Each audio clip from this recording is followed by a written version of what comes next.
Okay, y'all, it is time. Time for what you say? Time for what you say? It is seed starting time. Oh, I'm so excited. Before we get so excited and we go outside, there's a couple of things that I want to go over with you guys first. There is a metric ton of seeds that you could be starting right now. Today is January the 3rd, I think.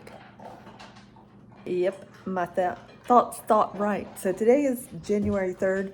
I live in Georgia and it is, I live southeast of Atlanta. So in the zone 8A, 8B area. They're not really sure. Zones aren't really sure. My dogs are eating, in case you're wondering what that racket is in the back. But I'm gonna take a bunch of seeds out there today, but your main focus on seeds, if you want to grab some and seed start with me, is herbs and peppers and all your cool season crops like your brassicas and such. So that's what I'm grabbing right here. So I'm grabbing these in my go basket and my water, and I'm gonna meet you outside the greenhouse. All right, as predicted, it is wet and yucky, and I accidentally left my table out here from Thanksgiving. It hasn't really rained since then. I don't know. But anyway, let's move past that. I am exhilarated. Also, it's cold out here. I probably should get some other something on. So I am walking over to, just so you guys can see, this is my greenhouse, and that's the front of my garden. Just to orient yourself, it's to the left, and then, not to make you seasick, the chicken coop in the shed is right there. So I am heading into the greenhouse, and today we're going to talk about, I think the hose is on. That's good news. Also, whoops, didn't mean to leave that on. Today we're going to talk about like different types of ways, like different ways you can start seeds, because I do them all. There's value in them all. Oh, it feels good in here. It's not like warm because it's overcast, but it's not cold. Look how clean and tidy. Yay, 2 days ago me. Oh, look. Look at the seed I'm trying to bloom. Can you see that?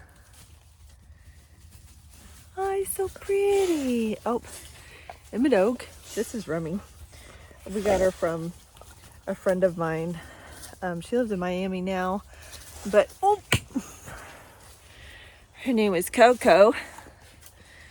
But we call her Rummy.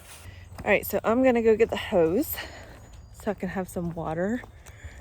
And I need to get some collard greens because we have not eaten our traditional obligatory New Year's Eve meal yet, because I've been trying to totally left this on. My bad.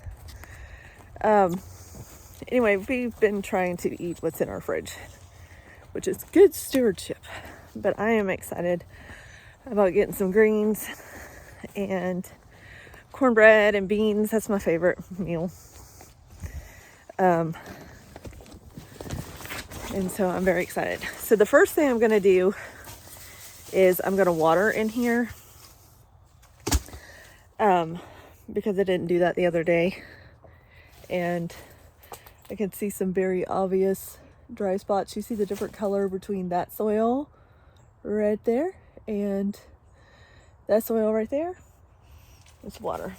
So, even though we have lots of rain outside, we don't have any on the inside of this greenhouse, although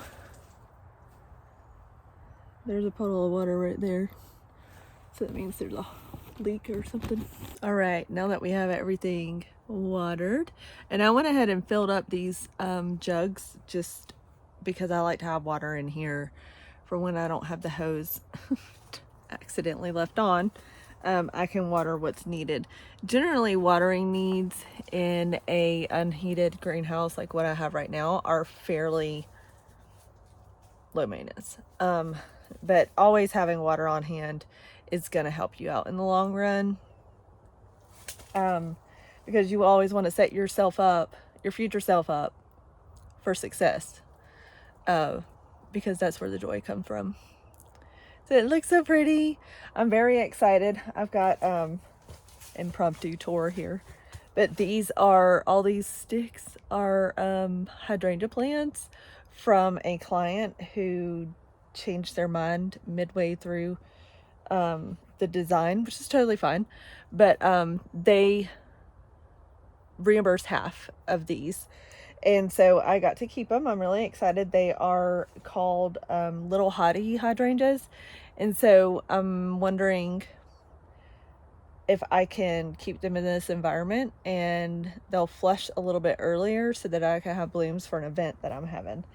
And then I've got some eucalyptus right here that I'm really excited about. I've got some sedum right here that's really pretty. It's kind of looking a little sad. But when it flushes out, it's gonna be really pretty.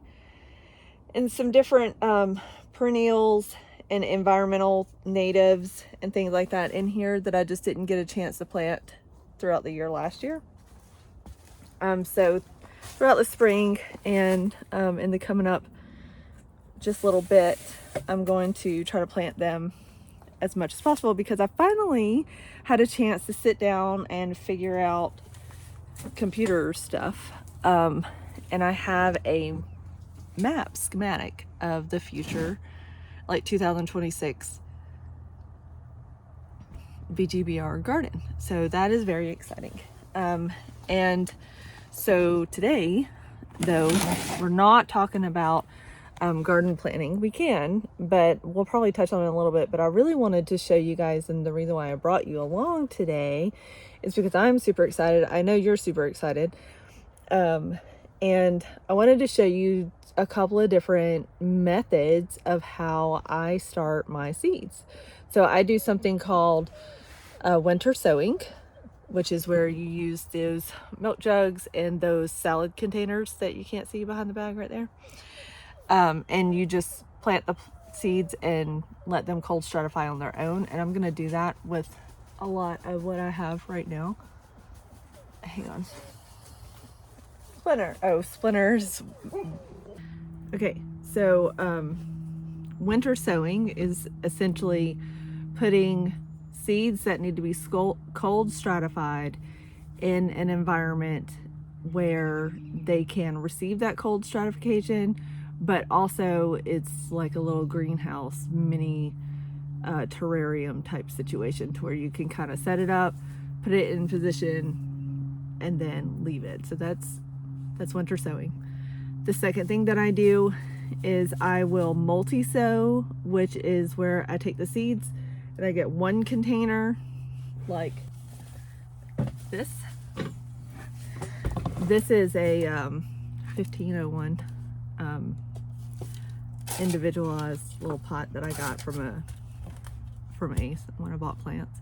But I'll take and I reuse these, and I'll take and fill this up, but I'll fill it up with a potting soil mix. I'll also use potting soil for the winter sowing method, and usually I'll use the organic bag soil that I have, or I will make my own potting soil.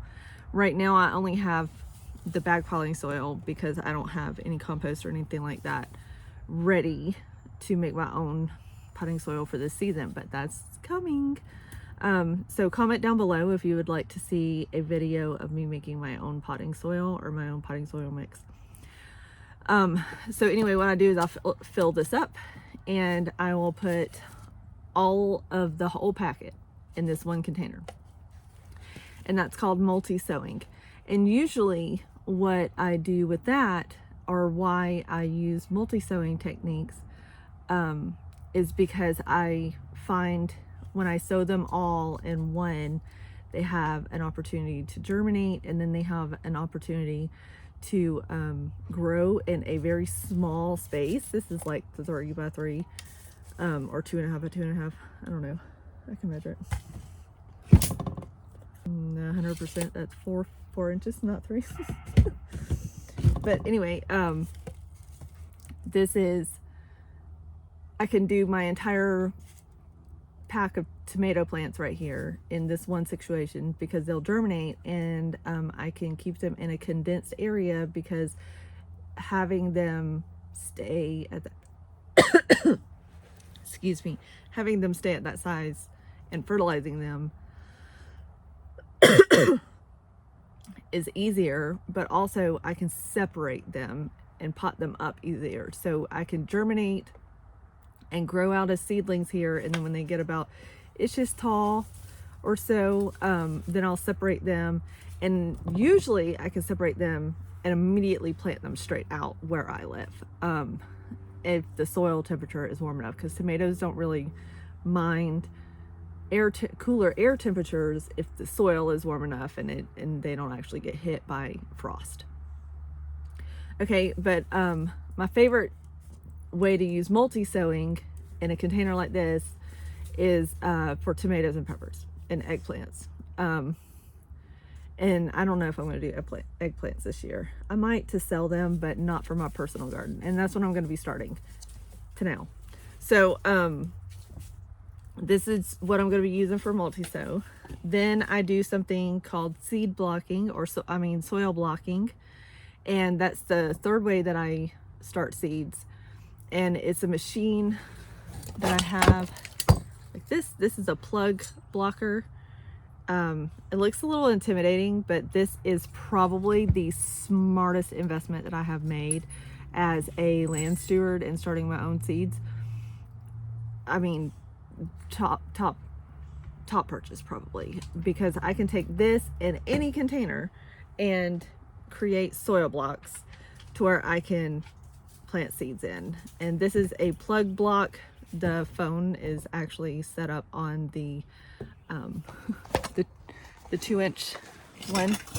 This is my friend's, and then I don't know if I'm gonna get you set back up like that. I had it anyway. I'll just hold you.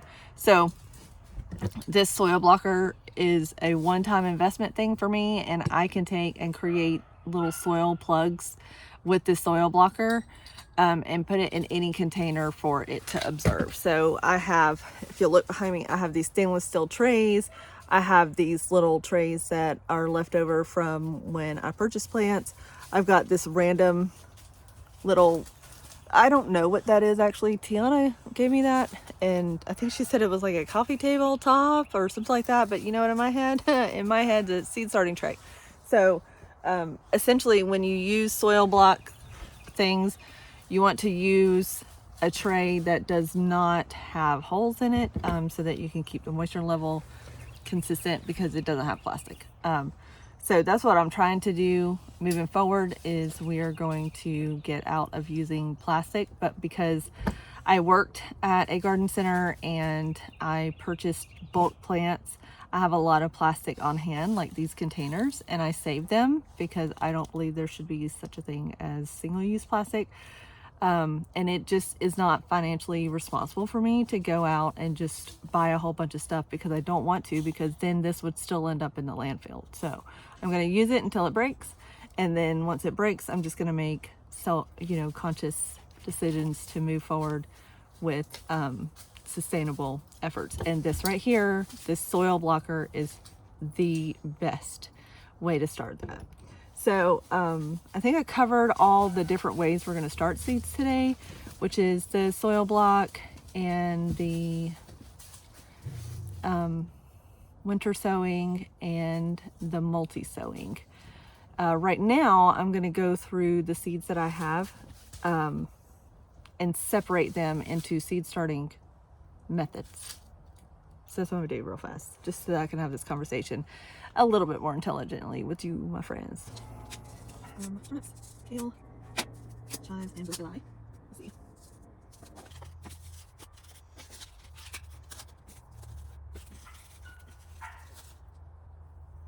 All right, so right here are the ones. This is mostly flowers and cut flowers and things. This is what I'm going to do winter sowing.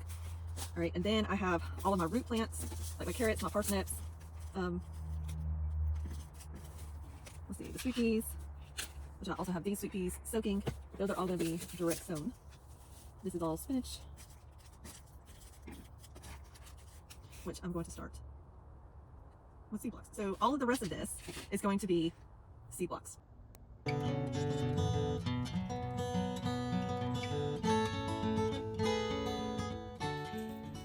Okay, so this is that tray thing that I told you that Tiana got me. It's metal and it's pretty heavy. But the main thing about it is it's got these little ridges on the bottom that are they're decorative, but they're still ridges, so they raise up the soil blocks a little bit, put a little air around there. I'm excited about trying it. So what I do to make these, I keep calling them seed blocks, but they're called soil blocks, right? But I just get my bin of soil, and I always keep a full thing of water in here, and I've got a little trowel. This is a bench scraper I got at the dollar store.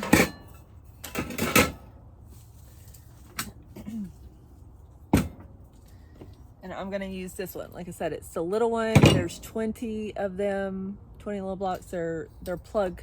This is the plug thing, and it's just a spring-loaded mechanism to where you can just press down and it leaves these indentations. And then, ugh, that doesn't sound great, but anyway, you just kind of squeeze it. You get your soil and you squeeze it, and you make sure that it's moist enough to where it packs in here, but when you push it down, it creates. I'll show you.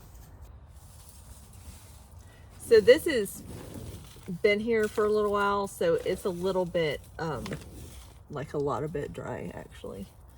So I'm just going to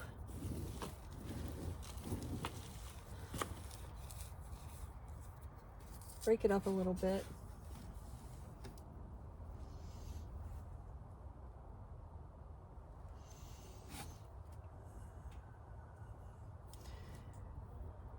Actually, I thought what was in here was seed starting mix, and it is not. This is potting soil, so I'm gonna have to sift this real fast.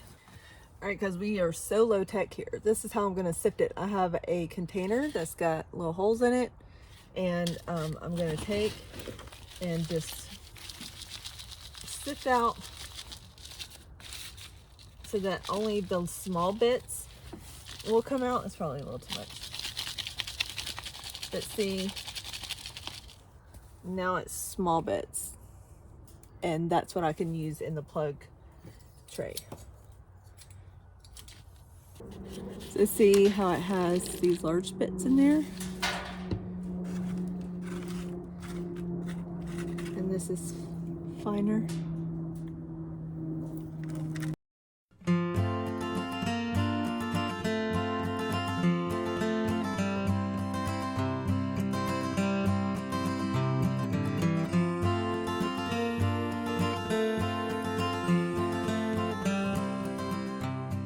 All right, so I have sifted this potting soil, which has large pieces in it, different bark. It's got that white stuff is called perlite, which is lava rock. I've sifted that into this, which has finer pieces, and it still has the perlite in there, which isn't bad. That just keeps the soil aerated. And so what I'm gonna do now is I'm just gonna fill this up with moisture so that I can hold it together and it not fall apart like that, because it is very dry. And then I'll show you how to load up this guy. Okay, so I finally sifted all my soil, and I have my soil pre-moistened, and it just drips just a smidgen of water. Okay, and what I like to do is I take my empty situation and I smush it into here. It helps that you smush it to where it's kind of to the bottom, right? And then you have all the grids packed out. And then once you have it packed out, you want to take and lay it on your tray. Okay. And then what I like to do is I actually press it so that I'm compacting these each little square. So I press it and then I squeeze up and release.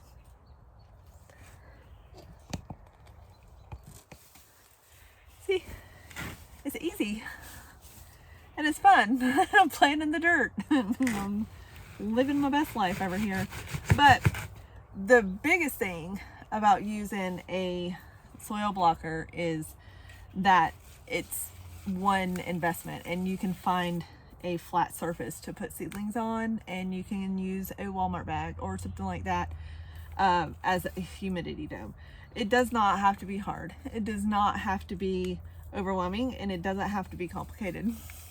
You know, like, I'm just a huge believer of just doing the next right thing and doing it in such a way that it doesn't make my brain hurt, and this works for me. And plus, like I said earlier, I can use this size soil blocker, and by the time these seeds have germinated and have gotten to maturity, to like a transplant stage, to where I have to up pot them to a larger soil environment, I can just put them out in the garden, because my greenhouse is not heated. I don't have the resources to have a heated greenhouse, and I really, because of where I live, there's not a huge need for it. Is it a want? Absolutely, you betcha. Okay, but is there a need for it? Nah, because greenhouses are just season extensions. And like, for me, I'm planting seedlings that will germinate in the temperatures that we have right now. So I'm not trying to manufacture an environment outside of the tomatoes and peppers. Now that will be an indoor situation, but all these are going to be left out here. And I'm just going to let them germinate in the greenhouse in the temperature that they are, because this is for my garden. And so these are going to be brassica seeds, like my cool weather crops. And so they will germinate in soils that are anywhere between 40 degrees and 60 degrees. And so that's the temperature, and that's the environment that is going to be here. So as soon as I get a little seedling, I can put it out in the soil, out in the garden. And I may have to cover it with like a frost cloth or something like that if a frost is coming, but which is usually we get hit with like a real frost, and you know, Atlanta shuts down and all that mess. And March like March is always our because it gets really warm, and then it gets really cool, and then it gets icy, and then it's like summer. So that's kind of our winters here. That's what we go through. So instead of it being like a cool season or a cold or a winter situation like with other people live with, it's mostly moisture. We get a lot of moisture. We get like rain and sleet and cold and fog. Like, it's really foggy today, and it's going to be foggy and rainy for the next week here. But the temperatures are not terrible. They are going to be the low 40s and 50s, low 60s. I mean, like, that's insane in January. So, woohoo for me living here. Love it. Your homegirl is a frost tender flower. I'm praying that the Lord don't send me to the north, because that's going to take a serious act of obedience on my part. Although I'll come hang out with you guys. Anybody in the north? My friend lives in the north. She lived in St. Paul and then moved a little bit outside of the city of St. Paul. I don't know what it's called. They call them parishes instead of counties, which I think is cool. But I went up there in the summertime and got fooled. And I was like, yeah, this is great. I love it, because St. Paul is a very beautiful city. And then like the Arctic blast came through and I was flying home. I had to move her up. We drove up in a U-Haul, or no, in Mom's Jeep. And then the snow came, the Arctic blast came. We got there in the city, which I'm not a city person, and immediately started snowing, and it snowed the entire time we were moving her and her stuff, and like it was just a really great adventure. And then it was like right before Christmas, so Christmas Eve I was flying back home and they almost canceled my flight, and I had a full-on panic attack in the airport because it was so much snow and I didn't know what to do. So anyway, I'm glad I live in Georgia. So let me rinse my hands off and we'll start seeding this tray. So I've got this mini. Okay, so each one of these little grids are 20. And so I have 1, 2, 3, 4, 5, 6. 1, 2, 3, so 6, 12, 18.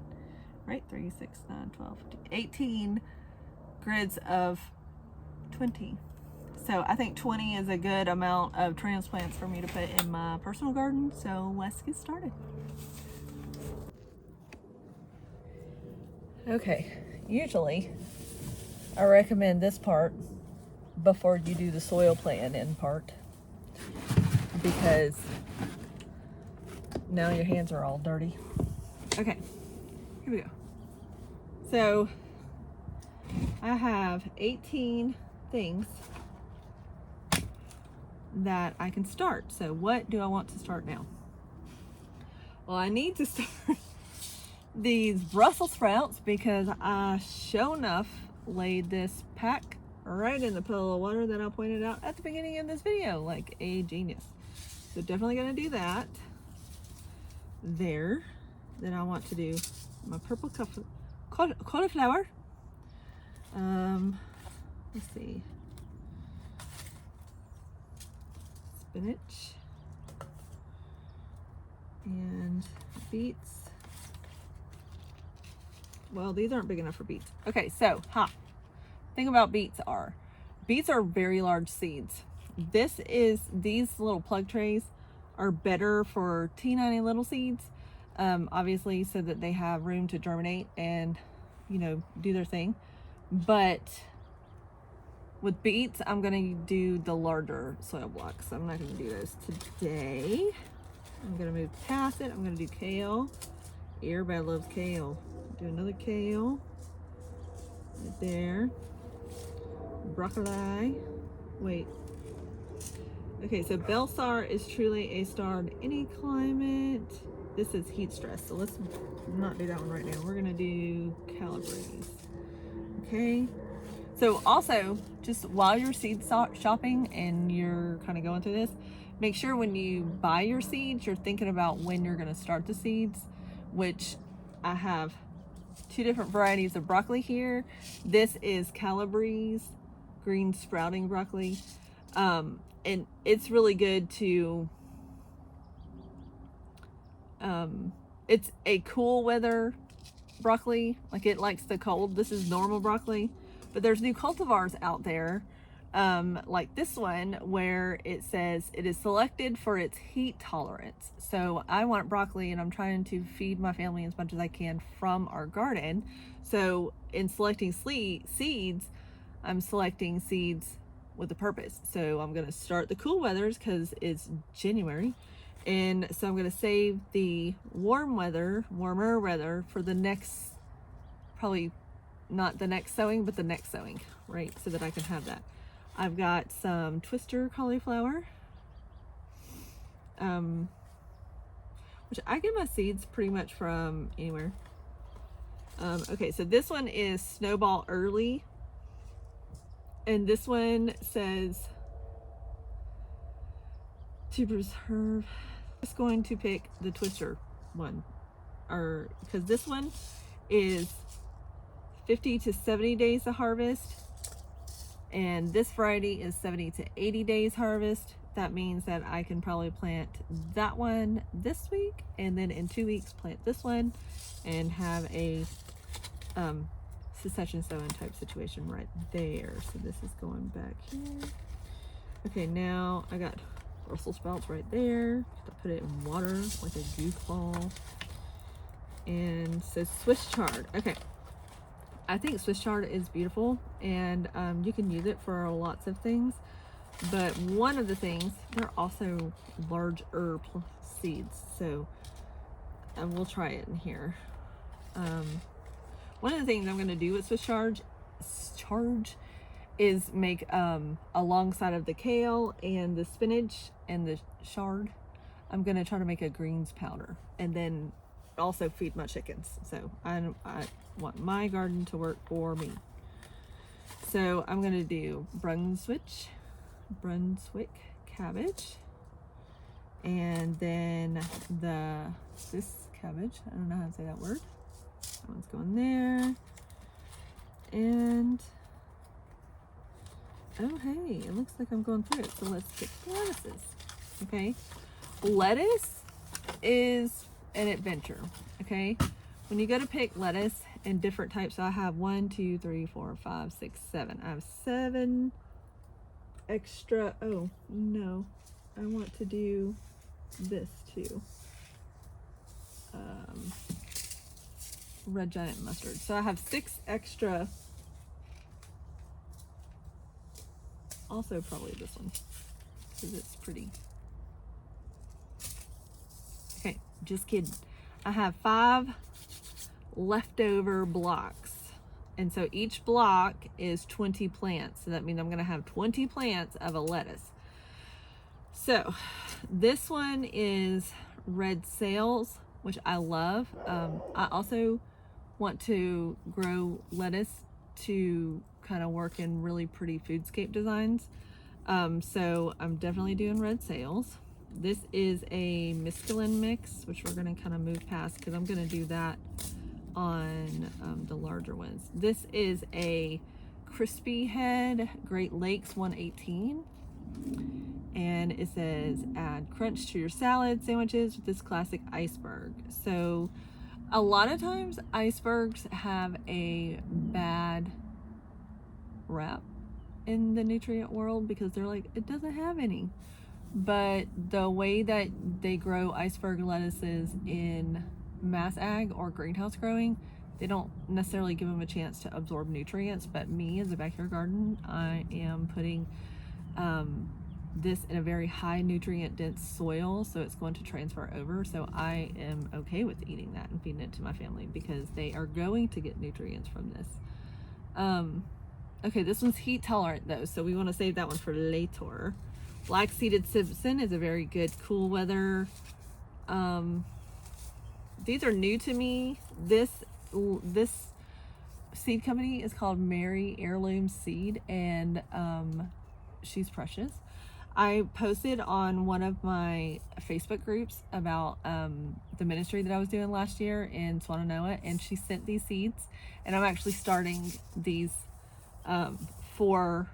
to take up the next time that I go. So I am pretty excited about that. So we are going to pause on those. That's just in my thing to do. So what I'm going to do is I'm going to pre-start little seedlings in these plug trays. I have actual plug trays, like greenhouse plug trays, that I will take up to Swannanoa already ready so that they have plants to plant. So that's part of why that's in my seed starting situation. This one is beautiful, and so I'm going to start that. I think this is the last. Whoa, okay.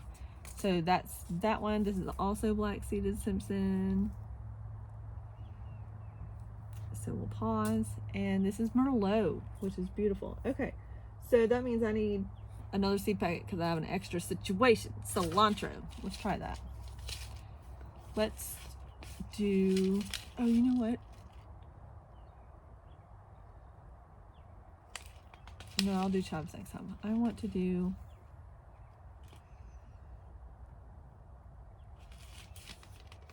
regular cilantro. Let's just do that. Boom. You know what? Let's do the seed packet. Okay, now that I just talked all that out with you, it's time to not plant because we have to make labels first. Why do we make labels? Because you think you're going to remember what you plant and you don't. And guess what? Most seeds look the same. Not really. But I will tell you, most of these are brassicas, and brassica seeds look very familiar. And it's hard to tell them apart until they start growing. Because FYI, did you know that every brassica plant variation, like cabbage versus cauliflower versus broccoli and all that, actually stemmed from one plant and was cultivated to focus on different defects that they had? So I think that's really cool. All right, so first thing I'm going to do is I'm going to make these labels. It's starting to get dark. With my handy dandy label maker, and the date that I started them. So today is January 3rd. So I'm gonna say, actually, I'm gonna probably date the entire tray. So I'll just do that once. So Brussels sprouts.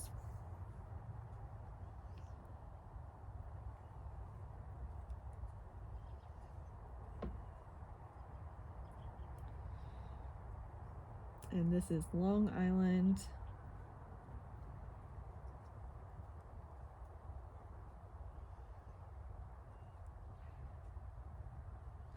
Long Island Improved. So this label maker is like $20 or so at Walmart or on Amazon. I can put a link down below. I love this label maker. I have several of these. But the reason why I love this is because the tape that it prints out on is UV resistant, and you can read it. And so what I'll do is I'll just lay this kind of on the bottom right here because it can get wet. Okay. So as I do that, I'm gonna take them out because the soil is wetting these. Okay, so spinach.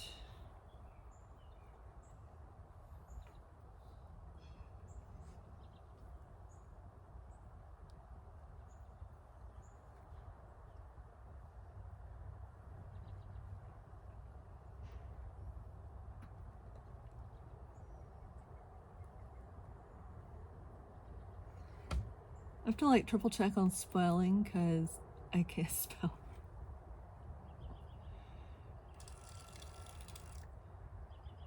All right, so I'm gonna do that, then I'll get back to you. Whew, okay, so that took that took a lot longer than I thought. And it's getting cold, like cold. So I have here the cilantro seeds. I'm actually gonna start on this side that you can't see, and then just start planting the seeds. I'm gonna do this pretty quickly because I really want to make sure that I have these seeds planted today.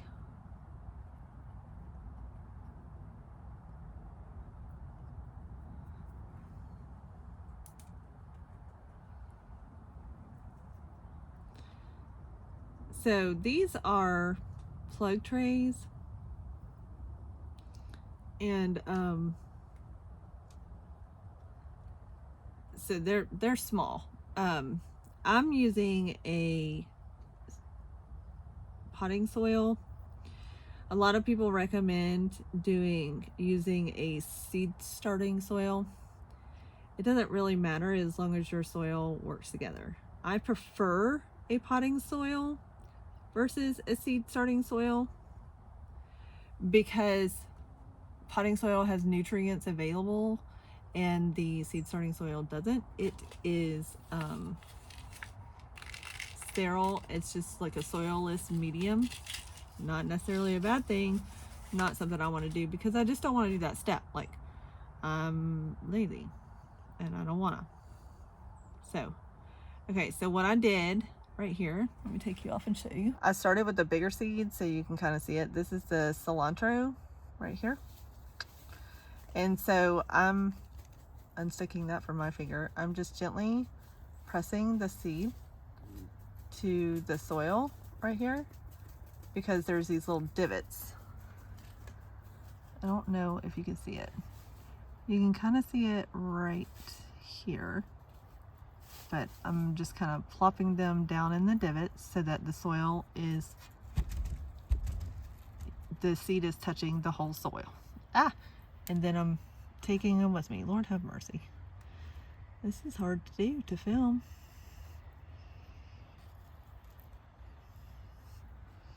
Am I missing one? There's one. Oh, there it is. Okay, so see, right there. So after I'm done, I have them all laid out, right? After I'm done, I'm gonna come by and I'm gonna sprinkle some soil on top all at one time across the whole tray. So I'm not making a mess and dirtying up my hands and doing all that 700 different times. So I'm gonna do it all at one time. Okay, there she is.